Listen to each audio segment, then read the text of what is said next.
Good afternoon, everyone. This is Jojo Clemente again, the President of the Tourism Congress of the Philippines.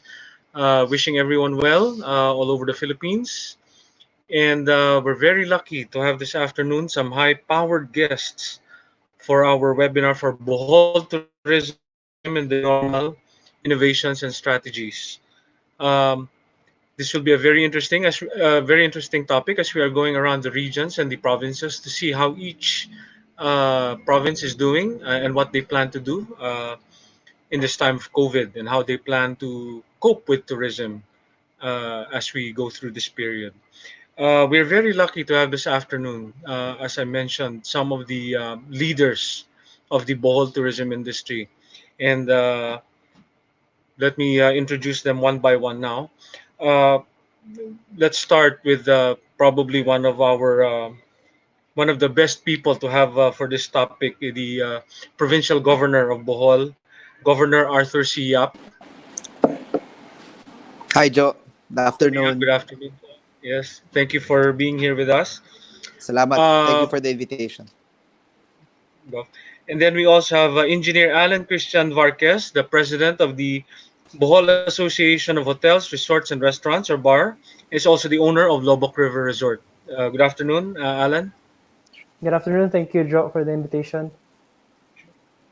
And a very good friend of ours also, Attorney Lucas Doy Nunag, who is the chairman of the Bohol Provincial Tourism Council and also the president of Amarela Resort Corporation. Good afternoon, Attorney Doy. Nice to see you. Good afternoon, Joe. Good afternoon, everybody. And of course, the last but not the least and the prettiest among the bunch, I would like to introduce Ms. Lourdes Tuyor Sultan, the president of the Bohol Federation of Travel and Tour Operators, or BOFETO, and also the managing director of Travel Village Tours and Travel. Good afternoon, Lourdes. Good afternoon, Joe. I'm lucky I'm the only female guest. Oh, So, diba? Thank you for inviting me.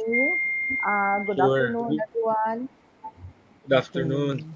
We need to have a rose among the thorns. So, okay, no, let's go straight into the this afternoon session. Maybe we'd like to start now with the Attorney Yap, who will Governor Yap, who will give us the maybe a Yes, sir. situationer of Bohol. Governor Yap, please take the floor. Yes. So, good afternoon to everybody. To the people who are with me from Bohol. So, good afternoon to them. You're so correct, Joe. It's a high powered cast. These are industry players. And I guess just to get into the meat of the discussion, we all know that one of the biggest sectors that was really hit very early by COVID-19 was the tourism sector. December pa, naramdaman na natin sa tourism and industry yung tama ng or yung impact ng COVID-19. In December, we started registering 30-40% cancellations. By January, this was moving towards the 50%. By February, we were already at 70% cancellations for our events. So very early on, the impact was really felt. And we're talking about transport operators, all the services that are connected to the industry, including our hotels, our hostels, all properties, food-related tourism spots, and as I said, the transport sector. These were all hit very early, and we can feel right now that in order to survive in the post-COVID world, if there's going to be a post-COVID world, because I personally don't think there's going to be a post-COVID world, at least for the next 2 years or the next 3 years. I think it's the economies, the communities that can immediately show that they can make their travelers feel safe and that they themselves we need to build confidence amongst our people to receive tourists again as well, no. These two sectors must be given a lot of attention. These are the communities that will be given uh, customers, return customers, new customers in the coming days. So I'm very interested to listen to the different panelists that we have today. Of course, I have a lot of things in my mind, and would like to listen as well to the many people who will be interacting with us on this digital conference. Thank you very much, Gov. We will have some questions for you from the audience and from myself, and we will get back to you. And thank you very much again for giving us a situation Thank you. report. Okay, Thank you. now we would like to proceed to Sir Alan Vargas to give us some views on the hotel and resort situation in Bohol. Uh, Thank you, Jojo. Thank you, Tourism Congress, for the invite. Gov had said a lot already about Bohol. So it goes. First of all, we are thankful here in Bohol for the efforts of the provincial government and the LGUs. We were a COVID-free province for quite some time. Since March 16, our government had passed for us to implement a no inbound travel policy here in Bohol. Well, these were met with a lot of challenges and criticisms to our government along the way, but well, this protected us Boholanos from the virus. And then March 30, an executive order was passed for the enhanced community quarantine. This continued to give better safety for us in Bohol. But despite this, this resulted to closures to, well, all hotels, resorts, other businesses. And then for our accommodation sector, only a number were allowed to continue their operations just to cater to the existing guests. But we were no longer allowed to accept new guests. Well, last week, only 3 establishments opened to accommodate the repatriated OFWs last week. Yeah, and then aside from them, until now, we still remain closed. Some were closed even before March 16 pa. And then some restaurants continued selling, but through takeout and delivery only. Still no dine-ins. So because of the closure, our main concern is how to sustain the employees. Many efforts were made, like prorating the 13th month pay and flexible work schedules. Some even provided their employees groceries, rice, monetary assistance from their own pockets, even without work, or just anything lang good to help. And then some resorts also started farming, planting fruits and vegetables. Employees were provided seedlings. Well, agriculture is now in this time. And then some also grabbed the opportunity to renovate, do maintenance works, or even upgrade the facilities with some workers come from their own hotel staffs. Well, just to have salary during this time, even if it's outside of their usual job description. So, and then business owners also grabbed the financial assistance from Dulles Camp. Most of our members applied, but only a few were given. And lately, the SSS SBWS program, we are hoping that all or most of our employees will be given this time. Well, every opportunity to help our employees, we are grabbing it. And then if given the chance to reopen, most businesses, I think, business owners, especially from accommodations establishments, will be hesitant to reopen. For me, there are 2 factors causing this. First is fear of the virus contaminating us. Everyone in Bohol is very fearful. How can we remove the fear of the locals? Well, as mentioned, the closure of Bohol from inbound travel is the main reason why Bohol has been COVID-free for quite some time. It's been like almost 2 months since Bohol closed borders. And knowing that the virus will manifest like 14 to 21 days in a person, 2 months is already a long time, making us Boholanos feel safe. But then because of the repatriation of OFWs, the chances of illegal travelers here to travel from Cebu is now high risk with the growing number of cases. Fear is again felt, especially in social media. So many arguments and objections by locals on this issue, even bashing the government, some even spreading fake news. Hate and disunity in social media is felt, again, because of fear of the virus. So yeah, that's the number 1 factor, fear. And then the second will be because of this fear factor and our knowledge or lack of knowledge thereof of this virus and the closure of our borders. most accommodation establishments are not keen on reopening, mainly because, well, we do not expect to get the same number of guests as before, or even maybe a single guest. Some are not having high hopes for like Boholanos only to check in their establishment. Unlike Manila and Cebu, Bohol has not much BPOs or manufacturing firms where you could market our guests from. So if we reopen, expenses will be heavier than the income. So with this, we will have to find other revenue streams. But despite the factors, some of our members are still looking forward to reopening soonest, even during this general community quarantine.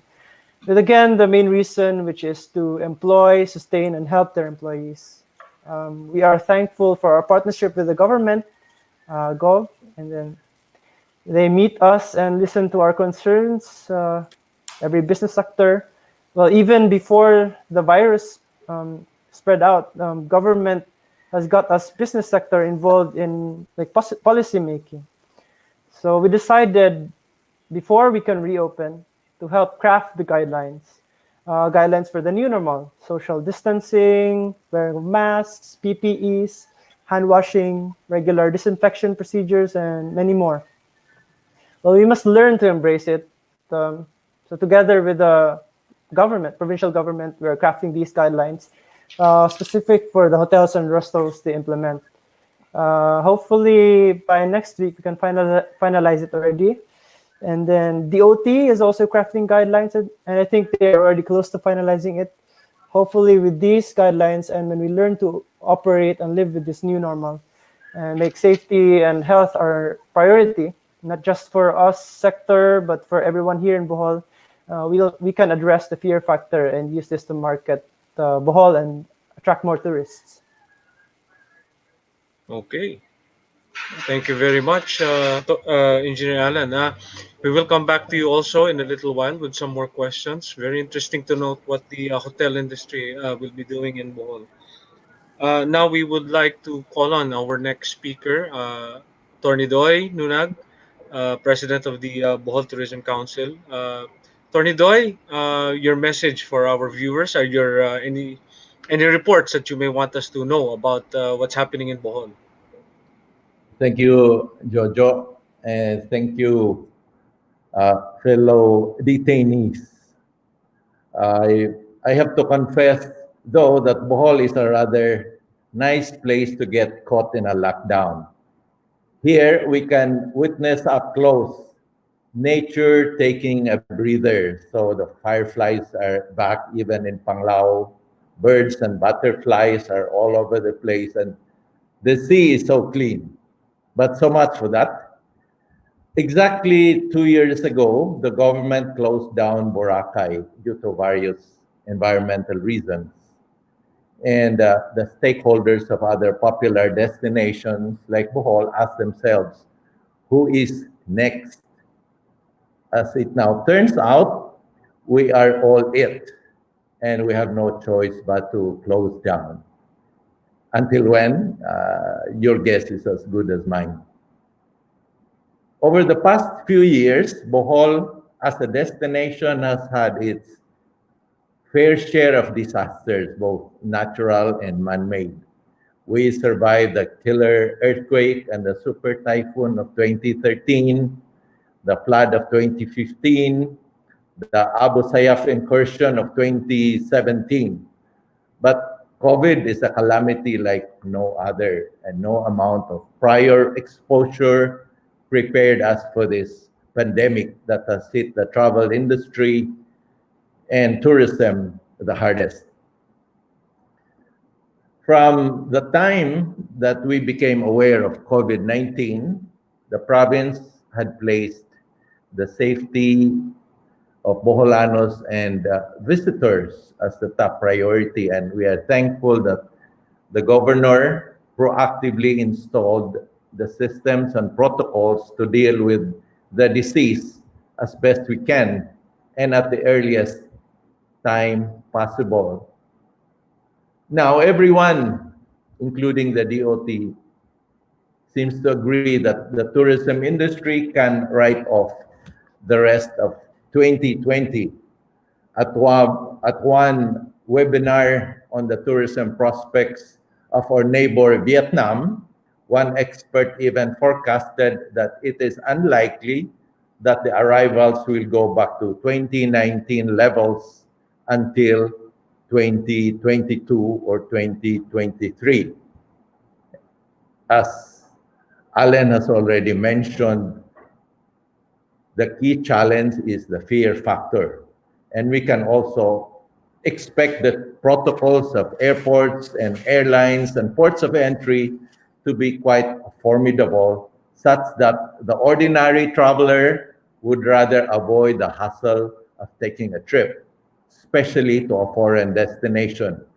And seniors like some of us who constitute almost 10% of arrivals in the country, will be more hesitant to travel given the conditioning that we have been subjected to over the past 2 months. However, it is certain that the tourists will come back in the not too distant future, we hope. And in the meantime, we have to be ready. When guests finally fly in, we don't want them to feel like they arrived at a disaster area, although we just went through or we are going through a real disaster. At home during this lockdown, we have kept ourselves busy with house cleaning, gardening, doing repairs, and home improvements. And this is what we should be doing with our destinations as well during this downtime. When Boracay was closed by the government, a massive rehabilitation and cleanup effort was undertaken, including the demolition of illegal structures. Boracay was intended to be the benchmark of other beach destinations like Bohol. And it looks like this may be the best time to do our house cleaning in this area since we have the time, there are no guests to disturb, the employees are already displaced anyway, and there are no tourism activities to disrupt.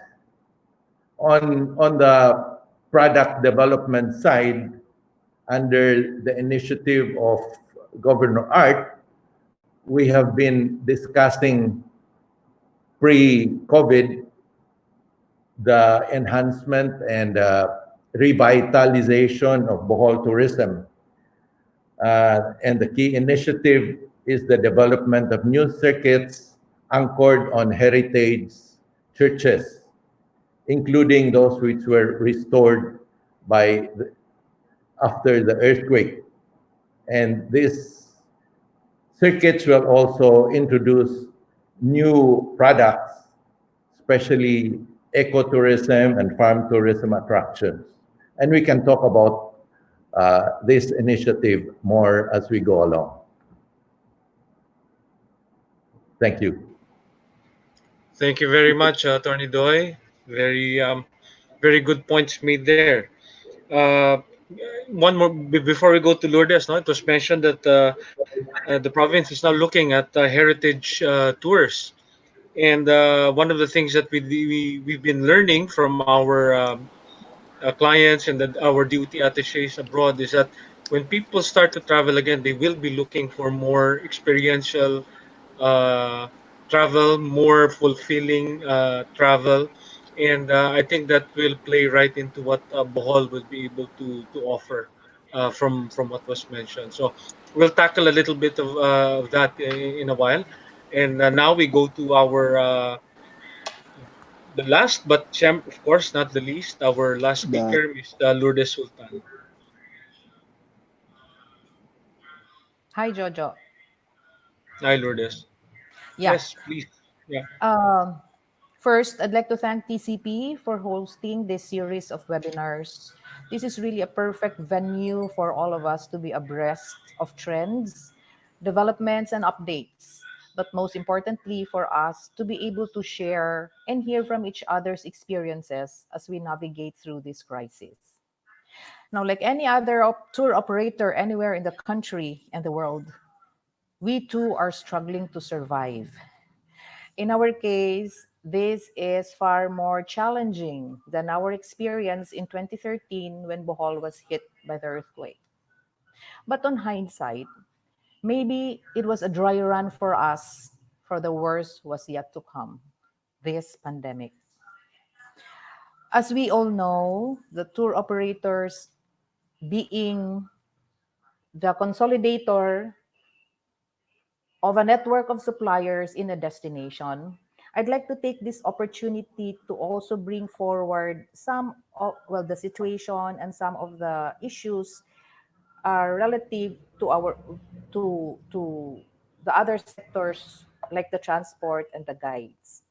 Now, as tour operators, we are faced with the bigger challenge of reinventing, repositioning, and repackaging our destination to conform with the new trends, preferences, and demands of the travelers in the new normal, where health safety is of primary consideration. Of course, confidence building strategies is of utmost importance in attracting these travelers to come to our country. This will be addressed with the implementation of new, appropriate, and effective health and safety protocols, to which, like in our case in Bohol, the provincial government is already drafting this. And I also know that the national, like the Department of Tourism, has also cascaded um, some guidelines. Now, we on the ground definitely need guidance from the experts, from the industry, and the government, as this will also need cooperation of everyone in the supply chain. Whether we like it or not, we just have to live with the virus for at least 12 to 24 months, hopefully not longer. Now, one of our network of partners supplier is the transport sector. With the physical distancing on top of the list, this will reduce capacity into half. Transport operators need to seriously review their formula on computing costs. Will it be equitable to charge the same rate with less capacity? How will this impact on the tour packages? Sadly, our partners in the transport sector may not be ready to think about this just yet, since majority of them are still in quandary on how to ensure that they still can have their units 2 to 12 months from now. Some commercial banks may have extended loan payments until after the CQ will be lifted. But as we all know, we are still far from recovery then. Hence, the clamor is for a longer extension of loan repayment for at least 12 months. Unfortunately, in Bohol, the BPO industry is still on the infancy stage. Hence, the likes of shuttle services are close to nothing. Another major partner are the tour guides. It looks like in these critical times, the tour guides are left in the cold. This is actually the sentiment from the group which I'm just bringing up. As freelance, they are not able to access the wage subsidy enjoyed by some of the workers from the formal sector. The only assistance they got are the minimal assistance from some tour operators who used to hire them. Admittedly, this is not much either.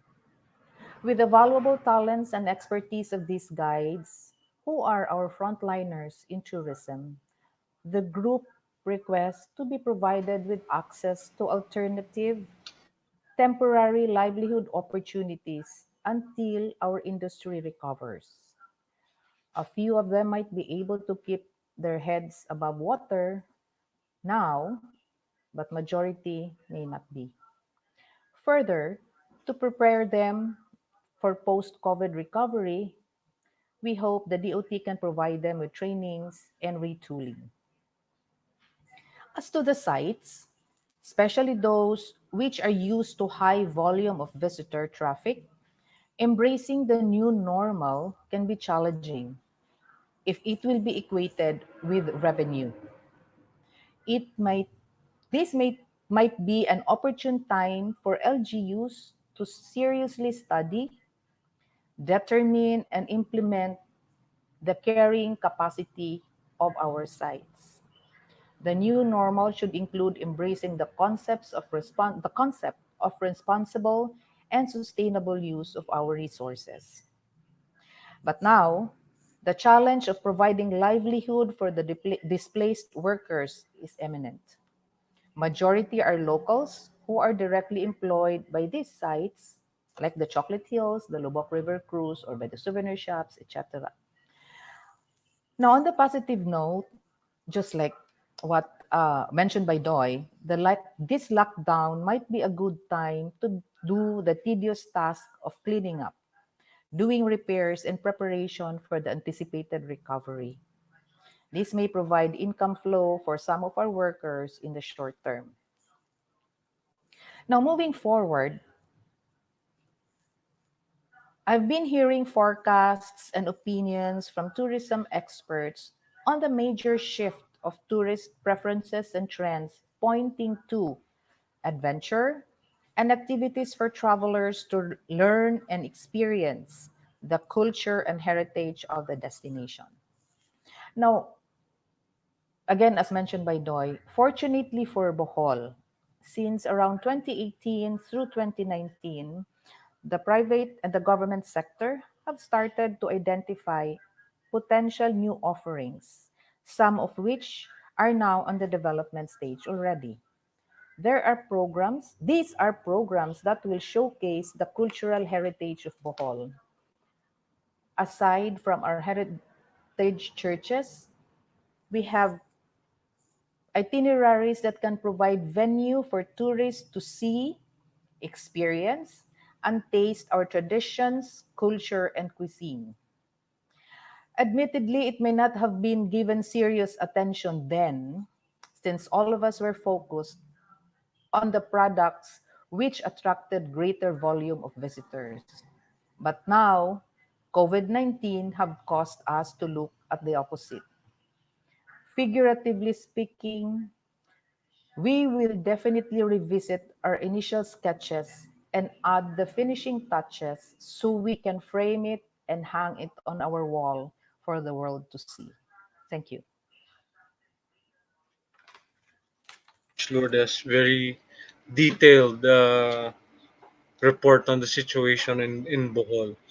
Uh, okay, now we go to our questions. We would like to encourage our viewers to send in questions. If you have, we'll read them on air. But in the meantime, I'd like to pose the first question to Governor Yap. Gov, uh, we understand right now, no, there is only one confirmed case of COVID in Bohol at the moment.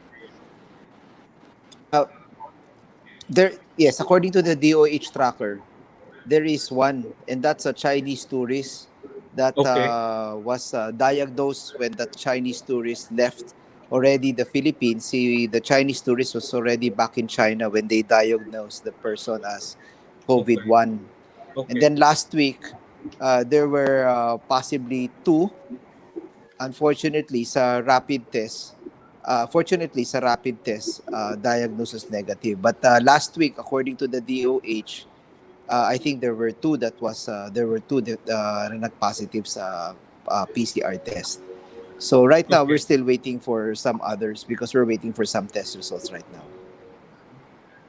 It's very remarkable, no, that Bohol is able to keep it low. And it was mentioned earlier by, I think it was by Alan, that the measures that Bohol implemented may have seemed harsh in the beginning, but now we think it's being proven that it may have been very timely and probably one of the more appropriate measures taken considering the how COVID spreads. Can you give us an idea lang in the decision making process? I know it's hard there are hard decisions to be made. And what are your prime considerations? What were your prime considerations when you decided to come out with your executive order with regard to the implementation of the quarantine in Bohol? Well, as correctly pointed out, the we were the first province that declared a community quarantine. After Manila declared the community quarantine, we followed one day after because we were already thinking that this was the only way to protect Bohol from what was happening all over the region and what was happening in Luzon. So we made a decision, regardless of what Manila was going to decide, was to put us on a quarantine, a community quarantine. We were also the first to declare the curfews. We were the first to declare the reverse isolation process of asking everybody to wear face masks. We were the first to declare non-essential retail establishments closed.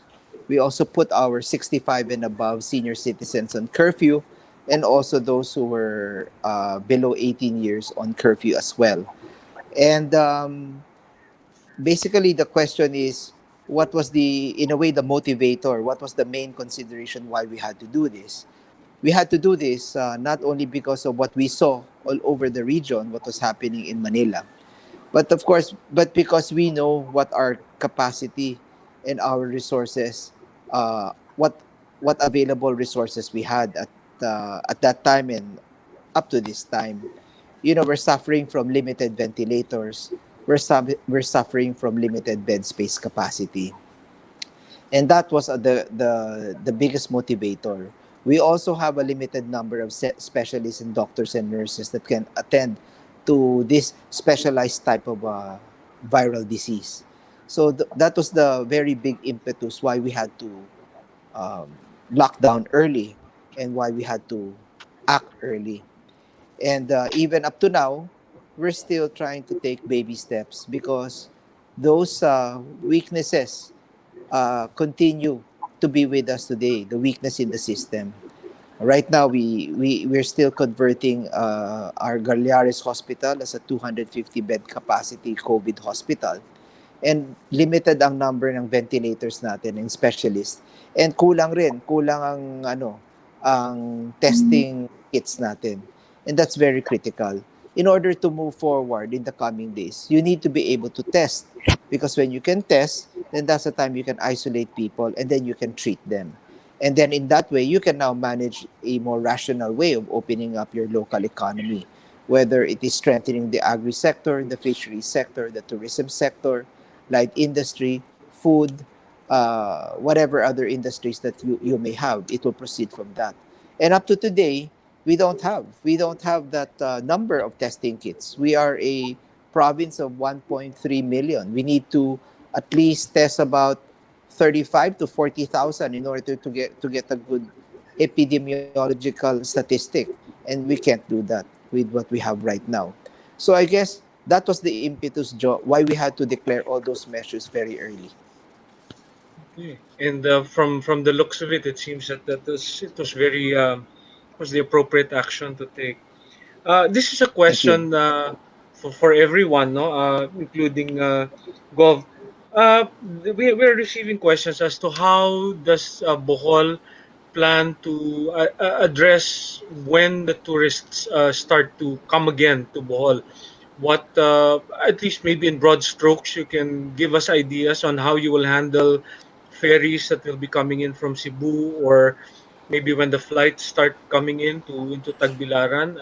What measures uh, do you have in mind at the moment? It may be a bit too early to ask it, but some people would like to know. Just maybe also to um, talk about erasing the fear factor that our other speakers have also mentioned earlier. I think everybody is aware that there are two fear factors we have to address. The first fear factor is the fear of visitors, whether they will come or they will not travel or come to Bohol. But assuming that we've already taken care of that because they've come in, they've gotten here. We also have to address the fear factor of the locals who are going to host them. And the only way you can do that is you have the proper medical protocols that are there.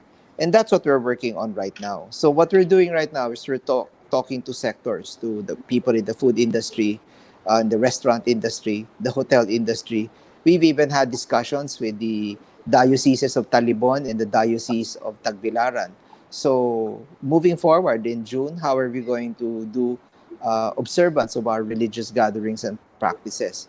So we're taking the time right now to evaluate slowly and talking to everybody. But even if we can get the local economy going, Joe, there's still the big issue of um, having a protocol to ensure the locals as well and the travelers that they are not infected is a very critical threshold to cross. We must find a way to test people who are coming in, or there must be a way or a system that we have to put in place wherein some tests can be done and they can register it there to make sure that the people who are coming here are also safe from this viral disease. And when they come in, they're not going to add to a situation that they can be the contributors of an outbreak locally. So I think that I would like to stop there to give the others Yeah. a chance to respond. But for me, those are the critical border issues that need to be discussed, and we need to have an agreement on, because these are border issues. If we cannot even cross them, then it's really useless opening up the local economy. Yes. Thank you, Gov. Our other speakers, would you like to add to what Governor Yap mentioned? I think Gov had said more than enough about the border issue Okay. already. Okay. Yeah. Okay. A question to our three stakeholder speakers today, no? And this is also a question that's been asked by our viewers. Um, can you talk about how tourism stakeholders in Bohol plan to rise again? Are there any thoughts on what promotional plans, or what would be the thrust of how you would, in a sense, make Bohol rise above the other destinations? Will also be opening up not only here in the Philippines but in other countries. So, how will Bohol plan to outshine the other destinations? Can I start, Joe? Yes, please, Tornidoy. Uh, I have mentioned earlier that even before COVID, we have been discussing about uh, coming up with a revitalized, energized, and enhanced tourism experience for Bohol. And we have been discussing this, and now we have the time to refine it. Basically, the attraction will be based on heritage as well as ecotourism, uh, by way of opening new circuits. This is aligned with the new normal now, which calls for decongesting and diversifying the attractions. And it also will be good for the purpose of inclusivity, to spread the benefits of tourism around. So we will just be carrying on what we have been planning before, refine it, and try to even improve on the visuals of Bohol, improve the looks of our tourism roads by beautifying our roadsides, and of course, improving on our waste management and sustainability efforts, uh, considering that uh, this is the time for the new normal and social distancing. It will be also called for to seriously look at our carrying capacity. Thank you, Joe. Okay, thank you, Tornidoy. Alan or Lourdes, anything you want Yeah, to add? if I may Yes, add please. to what Doy have mentioned, even before the lockdown, there were already initial discussions, and a good communication plan, um, for sure is an important factor in promoting a destination like Bohol. And that was also among those where we initially mapped out already. So again, we just have to revisit it and improve it, maybe to conform with the new trends and preferences of the travelers. Okay. Thank you, Lourdes. Alan, would you like to add anything to that? Yeah. So I think the guidelines would help, as I mentioned a while ago.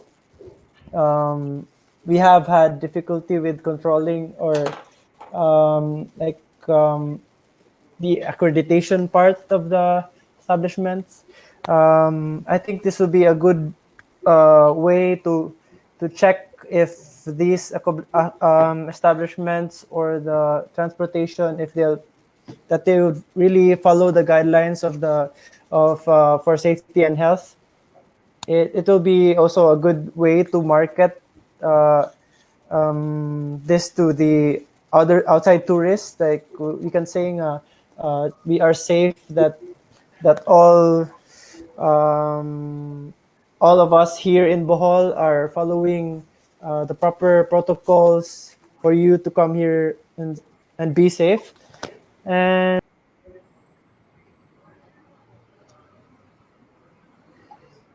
Okay. No, nawala yata si Alan. Um, okay, okay, he's there. He's back. hello. Okay. Yes. Yeah, yeah. Just to add about to add inputs to Attorney Doy and Ma'am Lourdes. Prior to this COVID incident, we've had several discussions already with the tourism sector and with the provincial government to add additional attractions like circuits, especially at the second district. We could assist more like in the second district. It's not really that famous or compared to other districts. Like we can explore more in that side, and knowing that because of the virus, people or would prefer more outdoor activities, right? With more ventilation. So hopefully in that area we could help or we could get from there, and that also to capacitate the community in that area and to assist in the poverty alleviation also. So yeah, we must find more circuits or other tourist attractions, more outdoor activities to promote Bohol after, like to welcome to get more tourists. Okay. Thank you very much, Alan. I think Gov wanted to say something, but mukhang nawala siya sa. Okay. While we wait for Governor Yap to get back to us, let me ask you something about Lourdes mentioned the costs earlier, no? Especially with transportation, but it is definitely a concern that we have. As most of you know, or some of you know, I'm also a tour operator, and this is something that we have been also thinking, no, during this time is how much will the tours cost? How much will our programs cost once we start implementing all of these safety measures, safety procedures. So, uh, Attorney Doy, as a hotelier, also Alan, of course, is the president of the Hotel Association Resorts, and Lourdes. How much do you foresee a substantial increase in what the tour cost might be, or is this something you think that we can sort of mitigate in some sense? Because cost will play a big part as far as the destinations that people will prefer to travel to when it's allowable and practicable. So I am just wondering also, how do you plan to deal with the perceived increases in cost with all of these procedures? Well, uh, yeah, personally, I believe there would really be an increase in costs in the packages, even if it was even including the the current or the pre-COVID packages that we were selling. no, as point of comparison. But well, I that's why it is important that all the sectors in the supply chain would fully understand and appreciate, how important it is for us to work together so we can towards recovery, so we can start off in our recovery.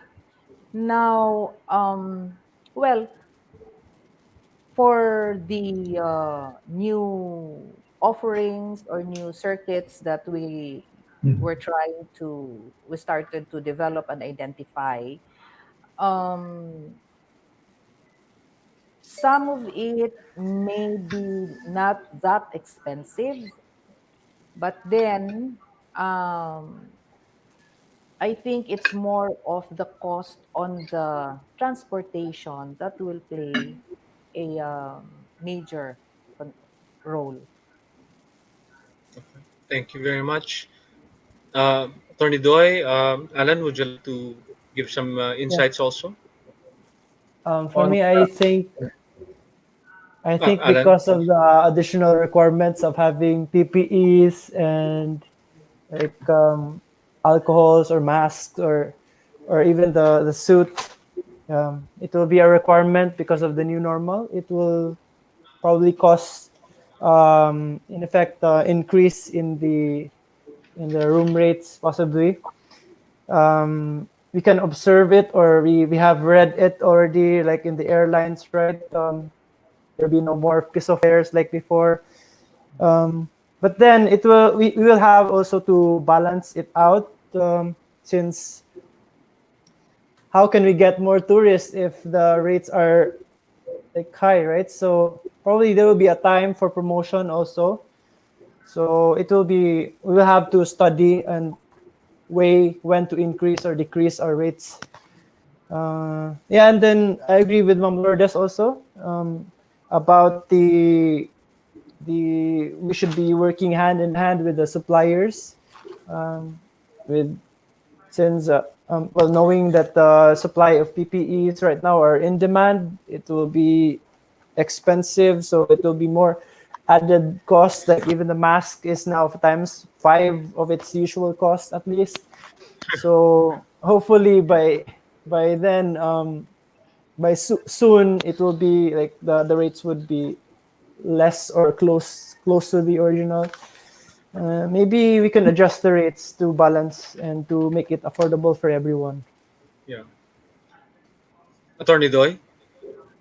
on the hotel side, we don't think that there will be a substantial increase. There may be some increase, but we have to stay competitive considering that everybody will be scrambling for a small, uh, shrinking piece of the pie, because at the initial stages, we will be looking at the domestic uh, sourcing of tourism. So do we have to stay competitive? We cannot increase our rates very, very radically. So it will have to be a calibrated increase, if at all, and we will have to collaborate with our tour operators and OTAs. And really, this is the time for cooperation and collaboration, and see where we can be more efficient in attracting a decreased number of clientele. Actually, the bigger chunk of the travel budget will be on the side of, I would guess, the airline, because Yes. theirs will be the bigger impact, considering that their load factors will be dramatically decreased, considering the social distancing protocols. Yeah, Yeah. yeah. I know that was a bit of a loaded question because we still are in an evolving situation. But Mm. thinking about it, because it's not only the local destinations that will be fighting it out, but we will also be fighting it out with other of our neighboring destinations as far as Yeah. desirability is concerned. And of course, we know that budget will play a big part as far as choosing where they will go when it's already applicable. Um, One of the questions talaga that is emerging is whether a Bohol tourism master plan or a plan of any sort is already being formulated for the post-COVID period, uh, or is it too early to be thinking of it? Your ideas on that? Can I take on that question? Sure. I think what we will be doing is really just carry on with what we have been discussing prior to the pandemic because we had already a roadmap. It's really a matter of refining and putting more flesh into the outline. Everything is there. It's just really implementing it. Okay. Good. Yeah. Parang adapting na lang, no, to the situation. You have a skeleton in place, then you just put whatever new measures that you need to put on. No, Yeah, no need especially to be. new normal. Yeah. Yeah. Lourdes, question lang. We all know and we are hoping that the domestic market will be the first market that will probably travel once it is practicable. But then we also realize that people going to other places on planes will not be the first option. I think there is still going to be that hesitation to get on airplanes in the meantime. So if you're looking at domestic tourism as far as Bohol is concerned, what markets will you be looking at, or where will you be getting your domestic travelers from? Alan, maybe this is something you could also answer after Lourdes. Well, Bohol, we have well, assuming that the seaports will be open and the ferry service operational. We have trips to, of course, Cebu. We have to trips to Dumaguete, Siquijor, and some parts of Mindanao. So we can still be accessible from the different parts of the country and even by land. I have tried it myself driving from, well, on taking the trip from Manila to Bohol by over land. It was a long trip, yes, but we we had a good time. We enjoyed it, and because we did it, not in a rush, we stopped by along among tourist spots also to to see it and experience the food in the provinces that's along the way. So access to Bohol is not just limited to flights, although it's the most convenient, of course, no, for everyone. Okay, Yeah. good. Alan, would you like to give us some of your ideas on this? If you're saying about the domestic market specific to a place, Bohol is specific from a place. There's no specific market that we we are preferring to, but even before the pandemic has reached us, Bohol's airlines was really expensive. That's why it's not that attractive, especially for the adults or adolescents or type of tourists or the youngsters. Um, Good thing that Ma'am Lourdes mentioned about her experience of a land trip. I think the Roro will should be an in now because of the increase in rates of the airlines. So in a way, if the national or the DOT could probably promote Roro, it will be good for us also. Okay, good. Thank you. Um, we only have a few more minutes left, but I let me ask you one question, all three of you. No, wala si Gov Art, no. But let me ask you a question. Can you give me a 1 minute answer? No, this is the question. Uh, it was mentioned earlier, no, that Bohol has gone through so many things in the past few years, from the earthquakes to so many things. But I want you to give me an answer. What is it about Bohol resiliency that allows you to rise up again and do all these things all over again? Give us an idea of the Boholano mindset. Lourdes? Maybe Doy should start. Okay, Attorney Doy?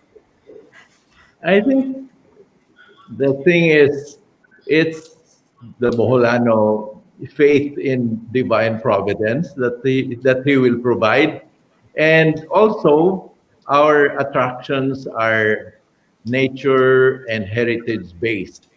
So, like good wine, a good product could just improve over time.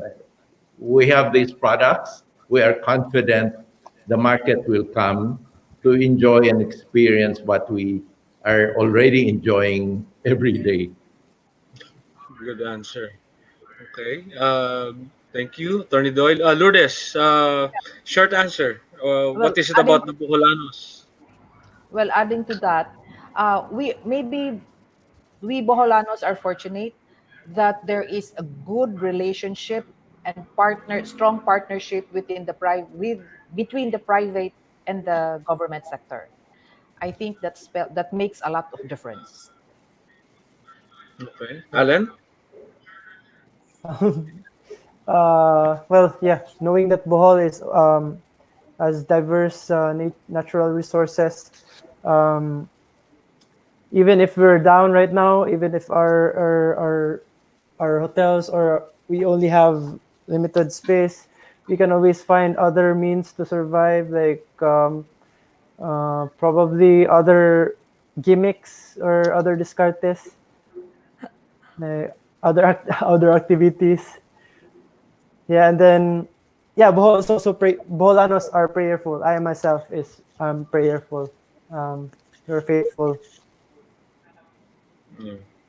I Yeah. Um, think the yes, Attorney Doy. Joe, can I add? Boholanos by nature are thrifty. We are the Ilocanos of the South. So we can live on little. So we'll Yes. survive. We'll ride this out. Yeah. Okay. As as someone with a little bit of Ilocano heritage, I can definitely sympathize with you. Um, okay, I think Gov still wants to get in, so let's ask a few more questions that we're receiving here. No, Mhm. with regard to the hotels, will it be a matter of giving discounted rates or value adding to the rates? What's the outlook on that? Uh, Probably we'll have to weigh depending on the available additional activities or other values that we could provide, depending on the owners, um, if they could find other means for to attract the guests. um, it will not be that definite for or the same for everyone here. But as mentioned a while ago, the promotions and discounts will happen. Okay, Attorney Doy. For us, I think it's really just improving on our offering so we can provide value for money. Yeah. Yeah. It's yeah, discounts may not be the way to go because costs are very high. So we just have to try to improve our offerings. Okay, very good. Thank you. Oh, we have Governor Art back. Gov, anything you wanted to say or add to the conversation, po? I'm very sorry. You lost me there for quite a while. But It's okay, go. yes, I'm sure that before you lost me, you have been talking at least about the uh, tourism thrust that we have been undertaking before COVID 19. As was pointed Yes, Gov. out by Attorney Nunag a while ago, we were trying to do a lot more other projects which are related to our history, our culture, and our music. We are highly aware of the fact that we live in a very beautiful country with many beaches, with many mountain ranges and forests. And these are not unique attributes. Even the flora and fauna of Bohol is not a unique attribute of Bohol alone. But what we feel is very different is the culture of Bohol, especially a faith-based type of culture, which is unique to ours. Music as well is a very big part of our culture. We were trying to capitalize on this before COVID 19. And I feel, despite what's happening in the world right now with COVID 19, or the fact that we will need a longer runway to get back to where we were before, I feel that these are the sectors of tourism that are going to prove popular with people. With this COVID 19 and with the scare regarding crowds, regarding infections, people would I believe would want to go back to simpler and more nature related ecotourism type of travels and tours. And this I think is where Bohol can can at least be ahead of others. But of course, the challenge is how are we going to do it in such a way that we can gain the trust of the visitors, that when they do come here, we will be able to take care of them, and at least for the tourism host providers, that they will have that confidence to welcome people back to Bohol. So that is what we're trying to Yeah. do right now. We will have to meet each sector, subsector, all those sectors that are connected to tourism right now. And then we have to come up with the protocols on how to operate. We're talking about touchless transactions, online transactions, whether we're making reservations, whether we're ordering food or we're trying to get a ride, we're trying to make a payment, we're trying to book a ticket, whether we want to be included in a certain tourism spot. Uh, because I don't think queuing is we're going to be avoiding lines and queues. We're going to avoid trying to Yes. have any type of physical contact. How are we going to cater to, eating is so much a part of the tourism experience. So how are we going to feed our tourism visitors? With regard mice, how are we going to have conventions? Is the era of plenary conventions dead?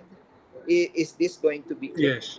Yeah, so how are we going to do that? How are we going to now migrate our big ballrooms? What are we going to do with our big ballrooms? Are we going to shut them down? So, all of these questions, we will need to answer these questions one step at a time. And I think economies that are quick to be able to show a working model will be rewarded. But there is also a warning for being too quick or too fast. Because if we are too Yes. quick and too fast, and yet uh, those who are supplying us with the visitors, the supplier states and communities who are not ready, might just bring the virus and the pandemic to Bohol. So we have to try to perfect the protocol locally. But even as we perfect the protocol locally, we have to be looking at other things. We have to be wary and aware. And that's why I caught a while ago Attorney Doy Nunag was talking about carrying capacity. I feel that, Yes. this COVID 19 is really very tragic. But to be truthful about it, Joe, I have to say that we needed this breathing space. We needed to take one or two steps back to assess uh, what we were going through as an island province, or what tourism was doing to us. And Yes. I'm happy to say that this break, even as tragic as it is the silver lining. This is the glass half full. if you will, Yes. scenario right now. We are very sad, of course, by what is happening in the world, the many deaths in the Philippines as well, the more than 10,000 cases. And we lament what's happening to neighboring Bohol, neighboring Cebu, Cebu. which is just 1.5 hour away by by a boat ride. Uh, Yes. but as Attorney Doy was saying when he started his comments, we have cleaner seas, we have cleaner rivers. There are lesser people. We've been able to take stock at the damage that our tourism has been wrought in the last Yes. few years. And Yes. now we were thinking to ourselves, how are we going to do a capacity survey? How are we going to try to control the crowds, if you will, to sustain Yes. our tourism assets? And now we have the opportunity, Joe. Yes. Parang reload ng tourism program ng Bohol, no? Gov? Yes. Yes, we Yeah. really needed this time, but I feel we were already going towards that direction because Okay. with or without COVID, we were already saying na we cannot just go back to our tourists and say, let's go back to the Chocolate Hills again, let's go back to the Lobok River. Yes.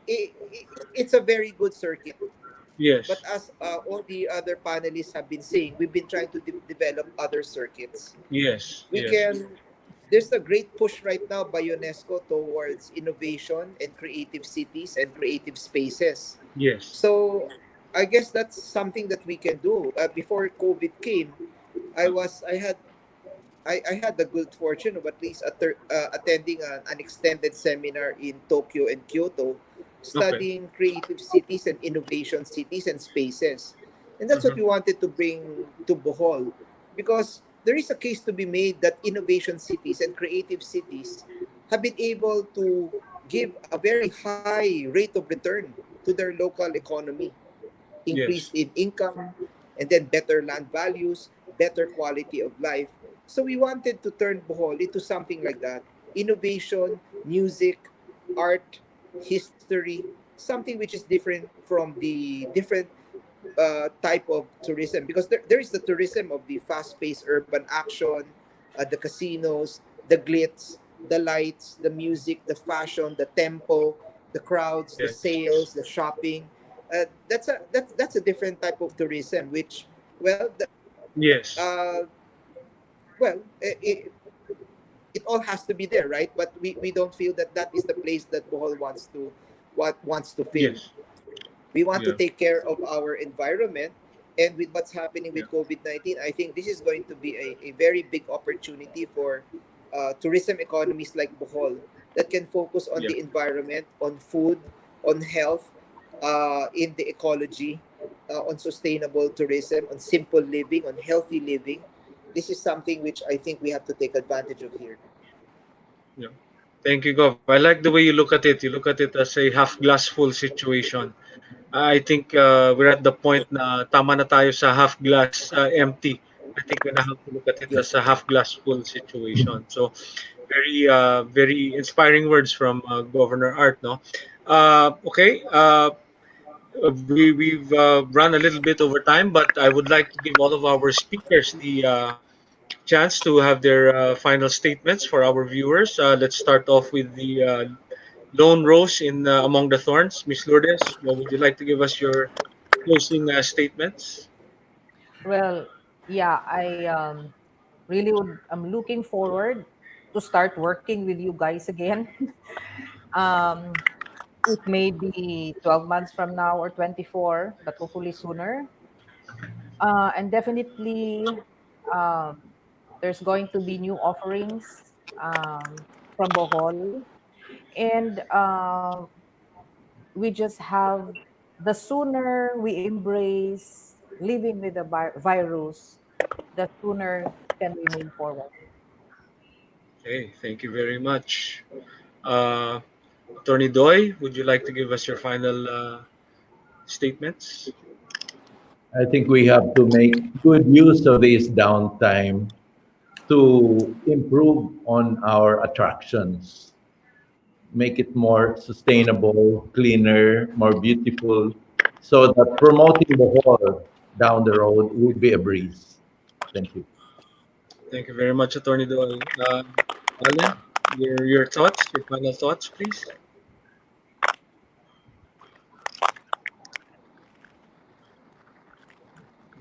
Naka-mute yata si Alan. Is it muted? Hello, hello. Yeah, there you go. Yeah, we can hear you.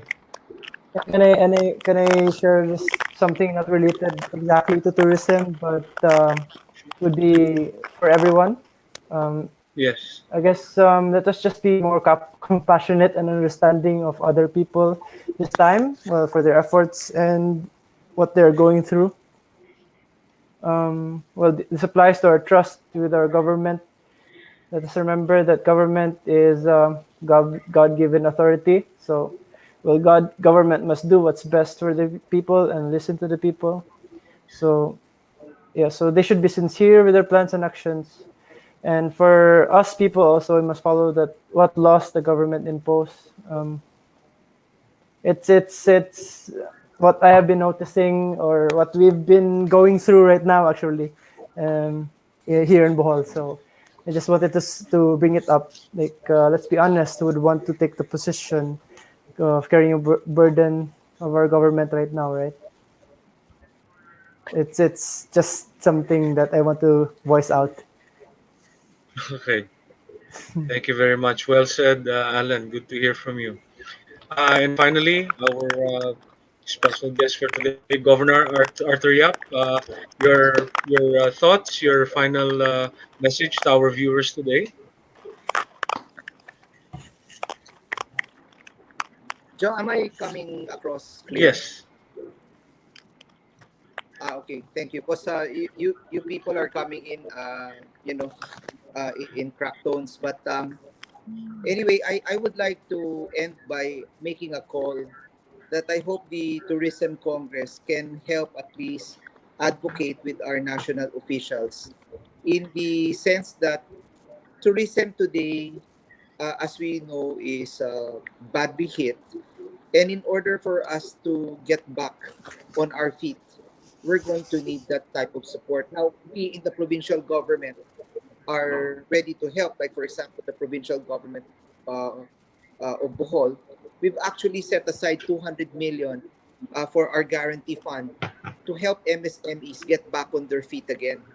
So these are, of course, these are our carinderias, our restaurants, our handicraft, our specialty foods, even companies who would like to put up shows.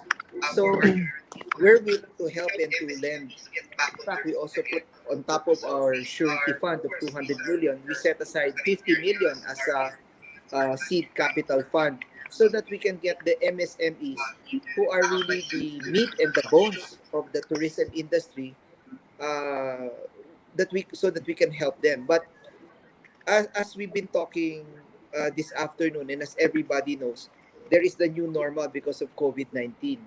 There will be the need to retrain, to readapt, to retool many in the tourism industry. How is the transport sector going to be moving forward? What kind of seats? How do you reserve? How do you get a ride? What kind of support are they going to get? Because we can't jam and we can't squeeze into uh, our transportation moving forward. Neither can we have long queues and long lines and congested terminals. What's going to Yes. what's going to be the look of the cafeteria, the carinderia? I mean, like the carinderia is so much a facet, a part of our tourism scene. The local food, our carinderias. How are they going to operate? Wellness. How is our wellness industry going to adapt? Are there still going to be uh, massage, the massages that we've known, or are they going to have to wear latex gloves? What about beauty parlors, beauty shops? All these things, food, uh, our accommodations, the protocols. Everybody has to Yes. retool. Everybody has to train again. And that's why the national government has to set aside some fund to give grants Because we, the local government, at least I speak for all, we've got the funds to get our micro and small medium enterprises going again. We know that the fuel and the blood is the currency of business. We need to finance them. But before we finance them, we have to make sure that they can adapt and they are trained for the new norm. I'm also making a call to the Banco Central. Maybe our tourism officials in Manila can talk to the central bank to allow banks the flexibility to restructure the loans of people who borrowed money to build their hotels or to borrow money for any tourism related activity or for the transport sector. If we think that we can give hotel owners or transport owners a few months where they don't pay their interest, and then we give them a breathing space, a grace period, and we think after 3 to 4 months tourism will be back on its feet again. It's not going to happen, Joe. So we need to allow banks to restructure, because if banks are not allowed to restructure and the central bank is going to penalize them for restructured loan, then mahirap for our industries. How are we going to get them going again? If we think that after 6 months, babalik yung negosyo, possibly not. And unless banks are ready to restructure and give these businesses some extra runway to operate, then they better be ready to buy big properties. So mafo-foreclose ng lahat ng sasakyan. And Yeah. what's going to happen? They'll have to foreclose a lot of properties as well. So the question is, what do we want? Do we want business to get going again? If we want businesses to get going again, we have to prepare the medical protocols to make everybody feel safe. But aside from that, how do you get them to prepare these protocols if you're not going to retrain and to retool them? So we have to finance them with grants, and we have to give them working capital to start again. Thank you very much, Joe. Thank you very much, Gov Art.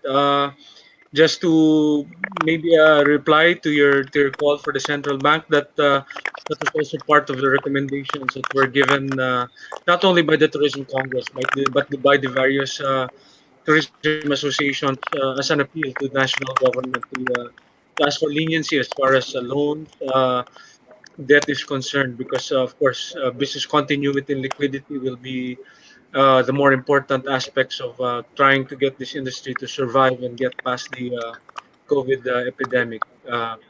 But then again, we would like to thank all of our speakers today from Bohol.